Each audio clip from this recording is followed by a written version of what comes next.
La répétitrice de la Star Academy, Lucie Bernardoni, a poussé un coup de gueule sur les réseaux sociaux suite à la parution de son livre Stella et la Malle magique.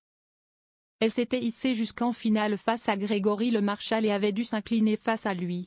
Son histoire avec l'émission de chant de la première chaîne ne s'est pas arrêtée là, puisqu'elle a fait son grand retour dans le programme de TF1 lorsque celui-ci a été relancé. Elle a donc été répétitrice aux côtés de Marlène Schaff puis de Fanny Delegg lors de la dernière saison. Si elle accompagne les académiciens en tournée, Lucie Bernardoni ne chôme pas, car elle a également écrit un livre jeunesse intitulé Stella et la Malle magique.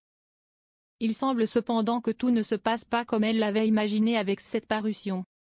J'ai appris avec effroi, après de nombreuses relances, que la société d'édition Edibox, avec laquelle j'avais validé un contrat d'édition pour la publication de ma collection de 12 albums jeunesse intitulée Stella et la Malle magique, ne respecte ni les précommandes de ses clients ni les livraisons physiques du premier album de ma collection, réalisé sur leur site officiel.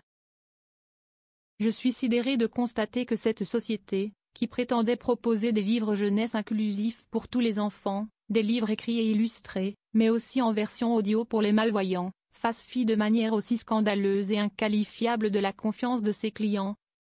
Des auteurs dont je fais partie, ainsi que de toutes les femmes et les hommes ayant œuvré à ce projet pour apporter du bonheur aux enfants, a-t-elle commencé à exprimer sur Instagram ce mercredi 26 mars. Lucie Bernardoni ne compte pas se laisser faire.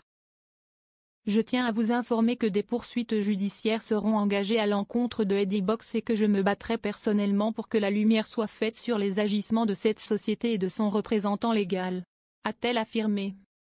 L'artiste de 38 ans a tenu à s'adresser à toutes les personnes qui ont été victimes de cette société d'édition. Je demande à toutes les personnes qui ont été victimes de cette situation de bien vouloir envoyer un mail à l'adresse suivante: drigo@adaptacom.fr en fournissant toutes les informations disponibles afin de regrouper les témoignages.